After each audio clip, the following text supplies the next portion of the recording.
좋은 것이 아니라 날씨가 때로 안 좋을 때가 있습니다. 비행기는 간다라고 얘기해서 수속을 다 마치고 비행기를 탑니다. 보통 사람은 가는 좌석이 굉장히 비좁기 때문에 비좁은 좌석에 앉아서 비행기 창문을 쭉 열어놓는데 밖을 보아도 밖에 잘 보이질 않죠. 안개가 끼고 구름이 끼면 잘 보이지 않아서 아무것도 보이지 않은데 시간이 들어서 이제 비행기가 드디어 이제 터미널에서 출발해서 서서히 활주로로 이동을 합니다. 활주로의 입구에 도착하면 관제탑으로 통해서 당신 비행기가 이륙해도 된다라고 해서 승인이 떨어지면 비행기가 이륙하기 위해서 굉음을 냅니다. 소리를 외로 굉음을 내고 그때 이제 비행기가 출발해서 활주로를 팍 해서 달리다가 앞바퀴가 들려서 앞동체부터 서서히 떠오르죠. 그러면 뒷바퀴도 떠올라서 이제 올라가게 되는데요. 비행기가 하늘로 떠올라도 옆에 구름 때문에 하나도 보이지 않을 때가 있습니다. 그런데 한참에서 몇 분 정도 비행기가 하늘로 이렇게 수직해서 상승해 올라가다 보면 어느 시점이 되면 전혀 보이지 않던 하늘이 보이고 태양이 밝게 빛나 있는 걸 보게 되고 완전한 신세계가 열리는 걸 봅니다. 우리는 주변에 생각하는 거 우리 이 땅의 것만 생각하는데 땅에 보이지 않는 세계라도 공중치가 올라가게 되면 태양이 떠 있고 거기에 올라가게 되면 몇십 킬로미터 밖에도 선명하게 보이는 것을 보게 되는데요. 오늘 살필 본문 내용이 바로 그런 본문이라고 보게 됩니다. 이 로마서 8장을 통해서 구원에 대해서 쭉 얘기를 하는 가운데 마지막에 마치 신세계를 보는 것처럼 신세계를 보여주는 것처럼 구원은 바로 이런 거야 라고 해서 확신을 가져주는 그런 내용인데요. 그런 지난 6주 동안 로마서 8장을 생각을 했습니다. 너무 귀한 말씀이기 때문에 제가 다시 한번 정리를 해주면 이제 8장을 6번에 통해서 나누는데요. 그동안 생각한 그 제목이라도 한번 보십시오. 먼저 1절에서 4절 말씀까지는 결코 정죄함이 없는 날에서 그러므로 그리스도 예수 안에 있는 자에게는 결코 정죄함이 없다. 예수 믿는 사람에게는 그 어떤 사람도 어떤 것도 정죄할 수 없다고 했어요.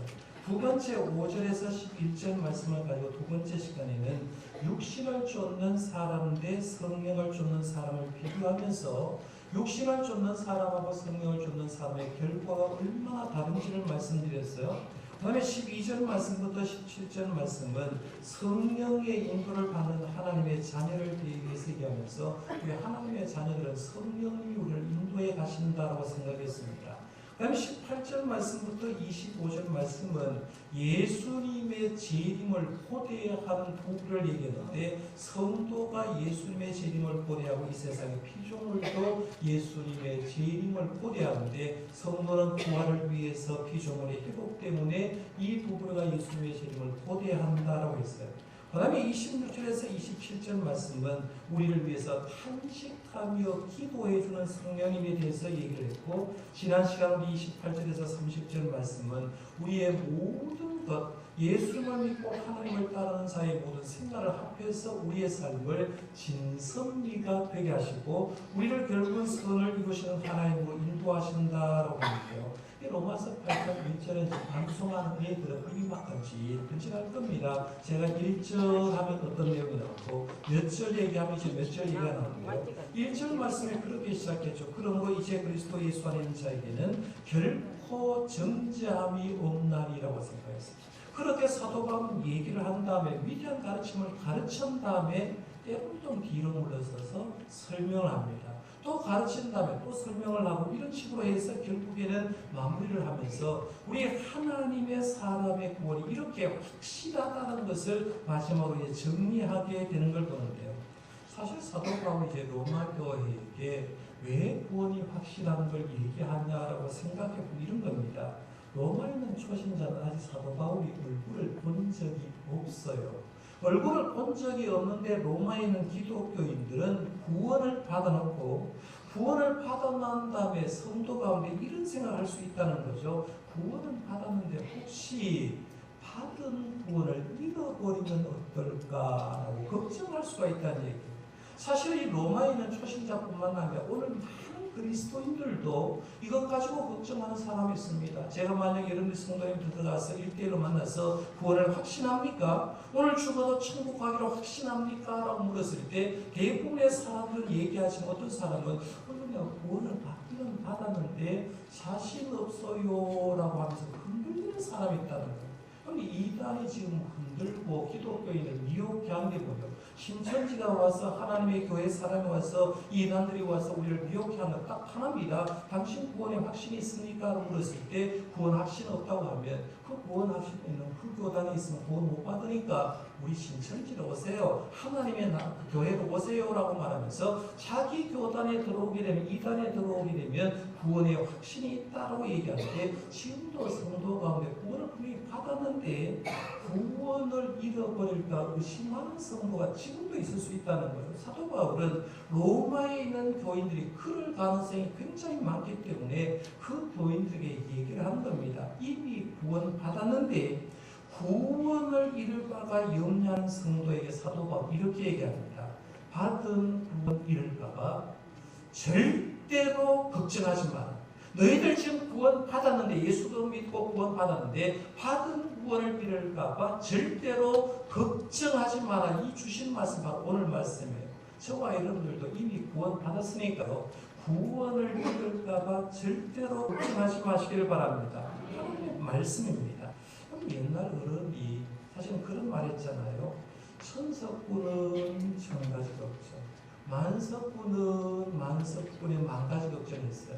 저 집에 들어가면 별 걱정 없다라고 생각하는데 들어가 보면 나름대로 걱정을 가지고 있다라고 얘기하는데 그래서 사람들은 이런저런 걱정을 가지고 산다는 얘기예요. 그런데 우리가 나름대로 걱정을 하지만 심리학자들이 사람의 걱정을 비교를 해보니까 걱정하지 않아야 될 것 가지고 걱정을 너무 많이 하더라는 거예요. 심리학자들이 보니까 사람이 걱정을 분류를 해보니까요. 걱정거리 40%는 절대로 일어나지 않을 것 가지고 걱정을 많이 합니다. 걱정거리 30%는 이미 일어난 일을 가지고 걱정을 하고 있고 걱정거리 22%는 사소한 것들 가지고 걱정합니다. 오늘 점심 뭘 먹을까? 만나면 뭐 얘기할까? 전부 다 사소한 것. 걱정거리 4%는 걱정해도 바꿀 수 없는 걸 가지고 걱정하고요. 걱정거리 4%만 바꿀 수 있는 것을 가지고 걱정한다는 거예요. 그러니까 우리 이 말씀을 가만히 보면 심리학자들이 조사한 것을 보게 되면 사람이 하는 걱정거리 96%는 불필요한 걱정을 하고 있다. 그러니까 예수님이 뭐라고 했어요? 염려하지 마라 했죠. 걱정하지 마라. 네 걱정한다고 해서 적은 키가 커져가겠느냐? 걱정하지 마라라고 하면서 걱정거리를 주님께 맡길 걸 얘기하고 있는데 사실 우리가 걱정하지 않아야 되는데요. 사도 바울은 구원을 받아놓고 구원을 잃을 것에 대해서 염려하는 초대교회 로마에 있는 교인들에게 걱정하지 말 것을 요구하면서 우리가 받은 구원은 확실해라는 말을 증명을 해줍니다. 지금까지 우리가 생각한 말씀과 연관해 보면 구원의 확신에 대해서 이미 두 가지를 생각했습니다. 한번 정리하는 의미가 한번 다시 보면요. 첫 번째는 성령 하나님이 나를 위해서 기도해 주기 때문에 우리는 구원의 확신 속에 살아갈 수 있다는 거예요. 지난번에 제가 26절, 27절 말씀을 가지고 성도 한 사람 나를 보호하기 위해서는 삼중 보호막이 쳐져 있다고 말씀드렸어요. 제가 이 말씀을 연구하면서 가만히 보니까 우리 성도를 위해서는 삼중 기도의 보호막이 쳐져 있다고 했는데 나를 위해서 먼저 일중 보호막에 누가 기도하느냐 하면 부모님과 전도자들 그러니까 중보 기도자들이 나를 위해서 기도하고 있는 겁니다. 여러분 신앙생활 하면서요. 내가 지금 내 혼자 신앙생활하는 게 아니라 우리 부모님 나를 위해서 기도하고 있죠.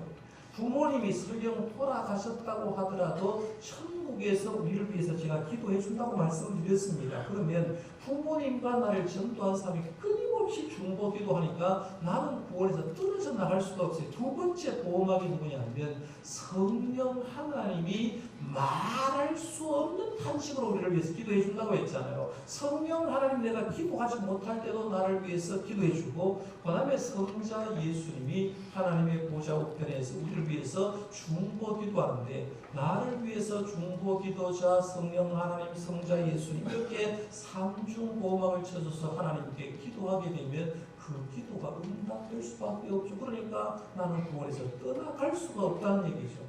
그 다음에 두 번째, 지난주에 생각한 겁니다. 28절에서 30절에 보면 성부 하나님이 나의 구원을 이미 완료해 주셨다고 했어요. 지난주에 생각하는 우리 황금 사슬절을 제가 말씀드렸죠. 그게 보면 구원의 5가지 단계를 얘기하는데 하나님이 미리 아시고 미리 정하시고 부르시고 의롭다 하시고 영화롭게 하셨다라고 하는데 지금 나는 4단계에 지금 가고 있죠. 그렇죠? 나는 지금 하나님께서 의롭다함의 단계에 있는데 하나님은 이미 내가 영화롭게 하셨다고 과거형으로 썼다고 했어요. 하나님이 미리 아셨고 이미 나를 영화로운 단계까지 들어가도록 하셨기 때문에 하나님이 나를 이렇게 확실한데 내 구원이 잘못될 일이 없다는 얘기입니다. 그럼 세 번째 이제 오늘 본문 말씀으로 가보시면 성자 예수님이 나의 구원을 위해서 일하시고 계신다를 더 구체적으로 얘기합니다. 한번 보십시오. 32절에 보면 자기 아들을 아끼지 아니하시고 우리 모든 사람을 위해서 내주신 이가 어찌 그 아들과 함께 모든 것을 우리에게 주시지 아니하겠느냐라고 했어요. 여기 32절 말씀에는 창세기 22장이 내포되어 있는 말입니다. 창세기 22장에 내용이 나와요. 아브라함이 이삭을 번제로 바치는 내용이 나옵니다. 아브라함의 믿음을 테스트하기 위해서 아브라함이 이삭을 번제로 드리라고 했을 때 아브라함이 이삭을 드리려고 칼로 내리치는 순간에 하나님은 이삭을 죽이도록 하지 않으셨습니다. 그렇죠? 아브라함의 믿음만 확인하고 아브라함은 이삭을 드리지 않았는데 그 창세기 22장 말씀을 인용하면서 사도 바울이 뭘 생각하냐면 과거에 아브라함은 이삭을 드리지 않았지만 신약으로 내려오니까 하나님께서 우리를 구원하기 위해서 하나님은 그 독생자 외아들을 우리를 위해서 주셨다는 겁니다. 외아들을 죽이셨다는 얘기예요. 그래서 외아들을 그 죽이신 하나님께서 어떻게 예수님 대신에 우리를 살렸는데 우리를 왜 구원해서 놓치겠느냐 이 얘기를 하고 있다는 거예요. 그런데 보통 우리 교회에서 예수님이 독생자, 외아들 혹은 유일한 아들이라고 이렇게 얘기를 합니다. 근데 사실은 박선희 목사님이 그런 얘기를 하더라고요. 외아들 얘기를 해도 한국의 성도는 잘 이해를 못합니다 라고 얘기를 했어요. 왜냐하면 우리는 지금 살고 있는 시대는 외아들이 그렇게 중요하지 않잖아요. 딸 둘, 딸 셋 있어도 지금 시대는 뭐라고 하냐면 아들보다 딸이 좋은 세대야 라고 이렇게 얘기를 합니다. 그렇죠. 그런데 옛날에 아들이 귀한 시절에 알아야 된다는 거예요. 아들이 귀한 시절에 그것도 그 아들이 보통 아들이 한 가정에 6명, 7명 아들 낳는 집이 아니라 3대 독자, 4대 독자 집에 들어가 봐야 아들 하나가 얼마나 귀한 줄 안다는 거예요. 그러니까 예를 들어서 어떤 여인이 결혼했는데 자기가 3대 독자하고 결혼했어요. 3대 독자하고 결혼해서 어떻게 어렵게 해서 아이를 딱 하나 낳았는데 아들을 낳아서 그 아이가 4대 독자가 됩니다. 그러면 그 4대 독자 아이는 어머니에게 어떤 존재냐 하면 아들 중에 하나가 아니라 자기 생명보다 더 귀하다는 거예요. 그러니까 이 박선희 목사님은 우리가 예수님이 유일한 아들 독생자 하나님의 독생자라고 얘기할 때 그 귀함을 모르면 제대로 이해를 못한다고 하는데 하나님께서는 유일한 아들 외아들 예수님을 우리 위해서 십자가에 돌아가시고 그 값으로 우리를 사셨기 때문에 우리를 절대적으로 구원의 반열에서 놓치는 일이 없다 그 얘기를 하는 거예요. 34절 말씀도 한번 보십시오. 누가 정죄하려 죽으실 뿐 아니라 다시 살아 있는 그리스도 예수시니 그는 하나님의 우편에 계신 자요 우리를 위하여 간구하시는 자신이라 했는데 예수님이 십자가에 돌아가신 거로 끝난 게 아니라 부활 승천하신 다음에 이미 생각했어요. 하나님의 보좌 우편에서 세상을 통치하면서 우리를 위해서 예수님이 지금도 간구하고 있다고 했어요. 예수님이 우리를 위해서 이렇게 했다는 거예요. 종합해 보면 이런 겁니다. 성부 하나님, 성자 예수, 성령 하나님이 나를 구원하기 위해서 그렇게 애를 써서 내가 하나님의 자녀되어서 구원해 줬는데 그렇게 구원받은 우리를 어떻게 하나님께서 놓치겠냐는 거예요. 그러니까 우리 이 세상에서 예수 믿는 사람들은 구원의 확신에 의해서 의심하지 말라는 그 얘기를 하고 있는 거예요. 우리가 받은 구원은 성삼위 하나님께서 분명히 구원하고 지금도 지켜주기 때문에 어떤 환란이 오더라도 우리는 하나님께서 떨어질 수 없다라고 얘기를 하는 거예요. 그러면서 사도 바울은 이 세상에 우리가 구원받은 게 확실한데 우리 구원을 무너뜨리기 위해서 사탄이 7가지 공격 도구를 사용할 거다. 그리고 믿음의 장애물 10가지 정도를 줄 거다라고 말해서 그 당시를 기점해서 사탄의 7가지 도구를 먼저 소개합니다. 35절 말씀 보실래요? 그게 뭐냐면 누가 우리를 그리스도의 사랑에서 끊으리요라고 말하면서 이제 사탄이 우리 7가지 공격 도구를 사용해서 우리 공격한다는 겁니다. 첫 번째가 환난이나 곤고나 박해나 기근이나 적신이나 위협이나 칼이냐라고 해서 7가지를 쭉 얘기를 합니다. 7가지를 제가 시간이 없으니까 잠깐 설명을 하면요. 첫 번째는 사탄의 7가지 도구 가운데 첫 번째는 환난입니다. 환난. 이 환난은 원래 로마 시대의 곡식을 타작할 때 사용했던 타작기를 얘기합니다. 타작기. 우리나라 말로 하면 쉽게 얘기하면 도리깨라고 하면 됩니다. 도리깨. 도리깨 하면 젊은 애들은 도리깨가 뭔지 몰라요. 요즘은 팔복기가 막 기계가 다 하잖아요. 옛날 우리 어린 시절에 아버님이 콩농사를 지었다고 얘기하면 콩을 비워와서 마당이 깨끗한 진으로 된 마당을 씁니다. 그렇죠? 그 다음에 콩을 갖다 놓고 도리깨를 가지고 때립니다. 그렇죠? 마른 콩은 도리깨질로 때리는 순간에 이 알맹이가 팍팍팍 터집니다. 그렇죠? 그 타작기를 얘기하는데 도리깨질을 얘기한다. 그러니까 환난이라는 게 뭐냐면 마치 신자들을 땅 위에 눕혀놓고 도리깨로 내리치듯이 호되게 다루는 걸 환난이라고 얘기하는 거죠. 너무 고통스러운 거예요. 그게 환난당합니다. 그 다음에 공고라는 말의 의미는 정신적인 고통을 얘기합니다. 이 단어상의 의미로 보면 아주 넓은 공간에 이렇게 살다가 서서히 좁혀지는 걸 얘기합니다. 그러니까 우리가 넓은 데 살다가 예를 들어서 어떤 사고가 생겨서 좁은 집에 사는 느끼잖아요. 그렇듯이 어떤 넓은 데서 살고 있는 그 넓은 공간이 좁혀지게 되면 터질 것 같은, 미칠 것 같은 정신적인 고통이 올 때 이걸 가지고 공고라고 한다 할 수 있어요. 그 다음에 세 번째가 이제 박해입니다. 이 박해는 사람으로부터 오는 모함이나 험담이나 조롱 같은 걸 얘기합니다. 그러니까 어떤 경제적인 어려움보다 제일 심한 게 뭐냐면 사람부터 모험당하는 거, 험담당하는 거, 조롱당하는 거 싫습니다. 그래서 이걸 조롱, 박해, 이걸 박해라고 할까요? 그 다음에 네 번째가 기근입니다. 보통 우리가 기근은 흉년 들면 기근 든다 이런 얘기를 하는데 여기서 기근은 그게 아니라 이거예요. 기근의 의미는 잘못된 사람이 바른 삶, 믿음의 삶을 살기 위해서 못 먹는 삶을 스스로 선택하는 걸 얘기합니다. 예를 들면 이런 거예요. 여리고성의 세리장 삭개오 한번 생각해봐요. 예수님 만나기 전에 세리장이었어요. 잘 살았어요. 예수를 딱 만나보니까 내 인생 잘못 살았다는 게 정확하게 증명이 됐습니다.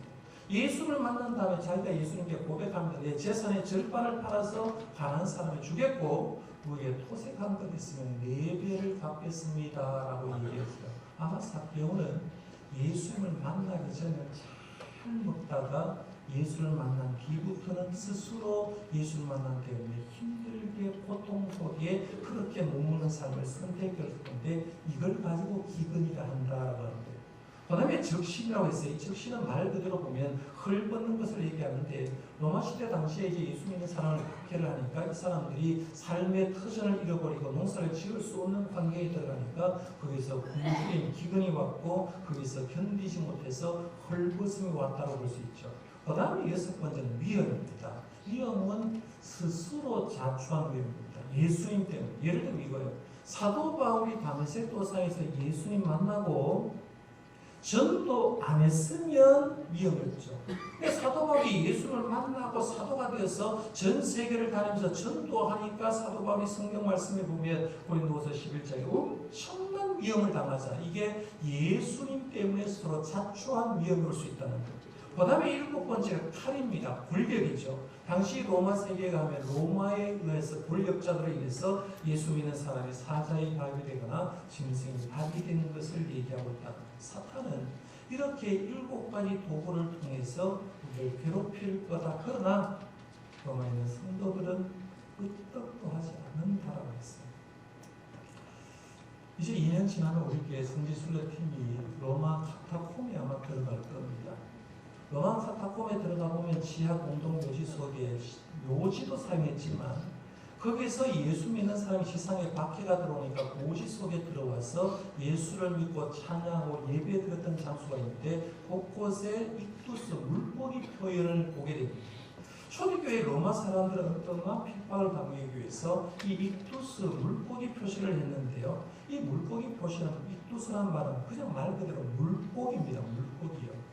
그런데 물고기란 말의 어원 한 단어 한 단어를 보면 첫 번째 단어 첫자를 이용해서 했는데 이걸 플러스 디도교에 사용한 게 뭐냐면 익두스라는 물고기를 사용했는데 첫 번째 단어가 예수스입니다. 예수의 예수스. 두 번째가 크리스토스에 있어요. 그리스도란 뜻입니다. 그 다음에 디오스, 하나님의 하나님. 그 다음에 휘오스입니다. 아들이란 뜻이고요. 그 다음에 소테르란 뜻이에요. 구세주란 말입니다. 그러면 말 그대로 읽으면 익두스라는 말은 뭐가 되느냐면 예수 그리스도는 하나님의 아들 구세주입니다. 이런 뜻이에요. 예수 그리스도는 하나님의 아들 구세주다라고 얘기를 하는데 이 카타콤 속에 내가 예수 믿는다는 말을 못하는데 익두스 딱 표현만 하면 예수는 베드로가 고백한 것처럼 하나님의 아들 구세주입니다. 나는 예수를 구세로 믿습니다. 라고 얘기를 하고 익두스 표시를 하는 거예요. 그러면 이 사람들이 지상으로 나오면 저 사람이 예수 믿는 사람인가 아닌가 어떻게 구별해야 되느냐 하면요. 모형을 가지고 사용했다는 거죠. 반호를 그렸어요. 물고기가 이렇게 생겼지 않습니까? 물고기 앞에 물고기 이렇게 생겼는데 예수 믿는 사람이 이제 만나면 이렇게 표현하는 겁니다. 제가 예를 들어서 김세경 집사님한테 길을 가다가 집사님 이제 말하는 이렇게 반호를 표현을 합니다. 그러면 집사님이 이제 기독교인이 아니면 부딪히는 사람이 있는데 보고 왜 이러지? 하고 얘기할 거예요. 무슨 뜻인지 몰라요. 그런데 제가 이렇게 표현하는데 정건미 집사님이 가다가 예수 믿는 사람이면 정건미 집사 반대로 여러분 표현하고 그거를 표현하고 그러면 뭐가 돼요? 익두스가 물고기가 되는 거예요. 그 당시에 예수 믿는 사람이 지하에는 익두스 표현하고 시상으로 만났을 때는 반호를 그려가면서 제가 이렇게 표현하면 예수 믿는 사람 다른 사람 이렇게 표현함으로 통해서 기독교인이 확인되면 서로 부둥켜 안고 서로 격려해서 우리 힘내서 믿음으로 사십시다라고 하면서 서로 격려를 해줬다는 얘기입니다. 로마 시대의 그 사람들 초대교회에 그렇게 많은 박해가 있었는데 그 박해 가운데 아무리 우리를 박해해봐라 하나님의 사랑에서 절대로 끊을 수 없다라고 사도 바울은 얘기를 하는 거예요. 저는 이 말씀을 많이 보면서 우리들은 이런 7가지 박해도 없는데 무박해 시대로 살아가는데 왜 믿음도 없어질까? 이런 생각을 해봤어요. 이건 잘 생각해 보셔야 돼요. 박해가 없는 시절의 믿음 관리는 여러분 스스로 하셔야 돼요. 내가 박해 없어 편안하고 생각하는 순간 믿음 잃어버릴 가능성이 많은데 박해가 없는 시대의 믿음 여러분 스스로 관리하지 않으면 언제나 무박해가 바로 사탄이 주는 시험이 될 수 있다는 거예요. 그러면 이겨나가야 된다는 거예요. 그 다음에 이어서 사도 바울은 믿음의 장애물도 10가지를 소개합니다. 38절 말씀부터 39절 한번 보시면 그 얘기하래요. 내가 혹시나 내 사망이나 죽음에 이르러서 39절까지 어떤 피조물이라도까지 수를 세하려 보면 10가지가 나옵니다. 10가지 신앙의 장애물인데요. 잠깐 설명하면 이렇습니다. 사망은 육체적인 죽음의 장애물입니다. 대부분의 사람들은 죽음을 두려워합니다. 그래서 예수를 잘 믿다가 갑자기 집에 누가 죽었어요. 때로는 자식이 먼저 세상 떠나버립니다. 갑자기 죽음이 임했는데 믿음의 장애물이 딱 왔는데 그걸 가지고 이겨내는 사람도 있고 왜 예수 잘 믿어도 우리 집에 죽는 사람이 갑자기 죽지? 자식이 먼저 부모보다 죽지라고 하면서 시험 떨어져서 믿음 생활 안 하는 사람이 있다는 거죠. 그런데 사망의 장애물이 와도 초대교회에서 그걸 이겼다. 이 얘기예요. 그 다음에 두 번째가 생명입니다. 죽음의 반대 개념인데 세상에 살아있는 동안 이 세상의 삶을 얘기하는데 이건 무슨 삶을 얘기하느냐면 행복한 삶을 얘기하는 거예요. 내가 행복만 추구하다가 보면 요게 장애물이 될 수 있다는 얘기입니다. 그런데 신앙생활하면서 항상 조심해야 될 게 뭐냐면 오늘 내가 행복한 것에 만족하게 사는 순간에 신앙질이 떨어질 가능성이 굉장히 많습니다. 이게 생명이에요. 그 다음에 세 번째 천사들입니다. 여기 천사는 악한 천사를 얘기합니다. 선한 천사가 아니라 거짓말하게 하고 더럽게 하는 악한 천사들이 괴롭힐 수 있고요. 그 다음에 권세자들입니다. 통치자들이나 지존자들을 얘기하고 있고요. 현재 있는 고통을 얘기합니다. 굶주림, 조항, 모함 이런 것들. 그 다음에 장래에 이른 미래에 오게 될 환란과 고통을 얘기하고 있고요. 그 다음에 일곱 번째 능력은 악한 천사가 가지고 있는 어떤 우주적인 힘을 얘기합니다. 그러니까 무당도 자꾸 탄다 못한다. 무당 자꾸 타요. 이게 악한 등이 역사하는 일이 다 일어납니다. 이런 것도 신앙의 방해가 될 수 있어요. 그 믿음 약한 사람이 무당이 막 자꾸 타는 거 보면서 쭉 죽여도 뭐 능력이 있다고 생각하는데 이거는 그런 능력이 아니라 악함이 주는 능력이라는 거죠. 그 다음에 높음입니다. 위에 있는 어떤 힘들, 권세, 부명의 높은 지위 가지려고 하는 것, 이 세상이 높아지고, 그 다음에 깊은 아래에 있는 세상을 얘기합니다. 가난, 멸시, 천대, 낮은 지위.